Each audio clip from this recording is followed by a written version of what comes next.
£9.9 billion written off by government on PPE.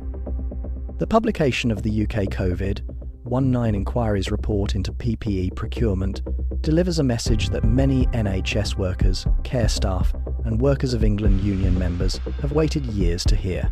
They were right. During the pandemic, many Workers of England union members questioned inadequate PPE, challenged contradictory mask policies, raised concerns about unsafe working practices, and refused to remain silent when they believed staff and patients were being placed at risk. Too often, they were ignored. Some members were criticised, isolated, investigated, and bullied. Some faced disciplinary action, others saw their careers damaged or felt forced to leave their employment.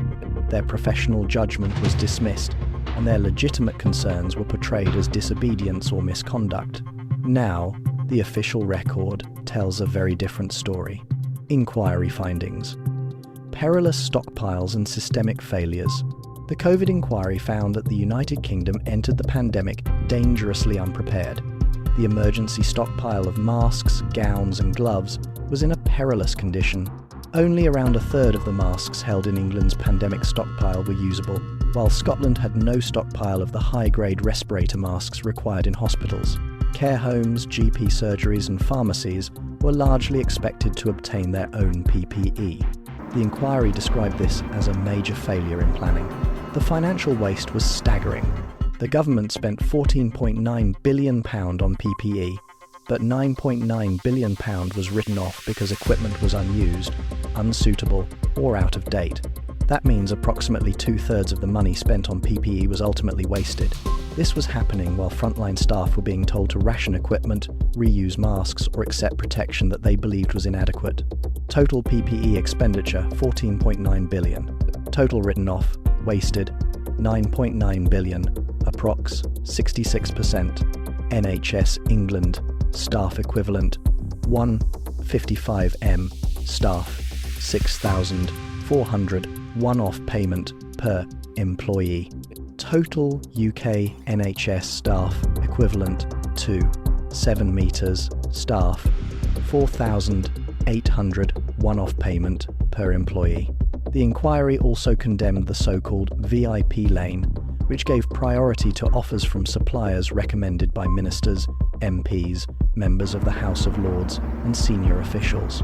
Although the inquiry found no evidence that ministers or officials acted corruptly when contracts were finally awarded, it concluded that the system embedded unfairness and undermined public trust. The essential role of workplace, freedom of speech. This report must lead to serious questions for NHS employers. How many workers were unfairly investigated for raising legitimate concerns?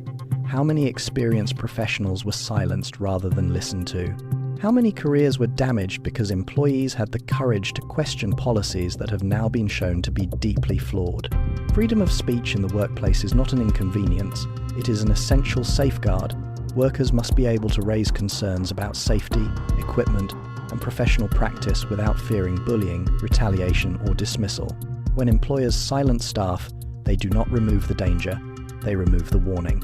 Stephen Morris, General Secretary of the Workers of England Union, said, "For years, many of our members were criticised, investigated, bullied, and, in some cases, lost their jobs simply because they had the courage to speak out about inadequate PPE and unsafe working practices.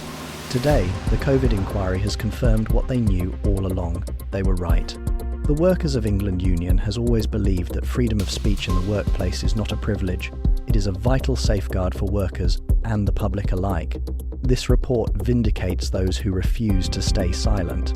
It also serves as a reminder that independent trade unions have a duty to stand beside members when telling the truth is unpopular. To every member who stood their ground despite enormous pressure, I simply say this: you have been vindicated. We are proud to have stood with you then, and we will continue to stand with you now. Why independent representation matters. Independent trade unions matter because workers need representation that is not controlled by an employer, a political party, or a government department.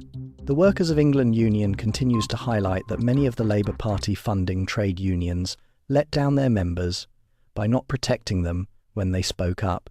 The Workers of England Union defended members when challenging the official position was difficult and unpopular.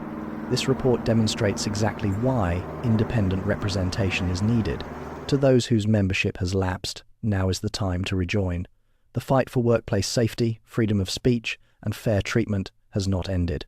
Workers still need an independent trade union prepared to stand beside them when speaking out carries a personal and professional cost.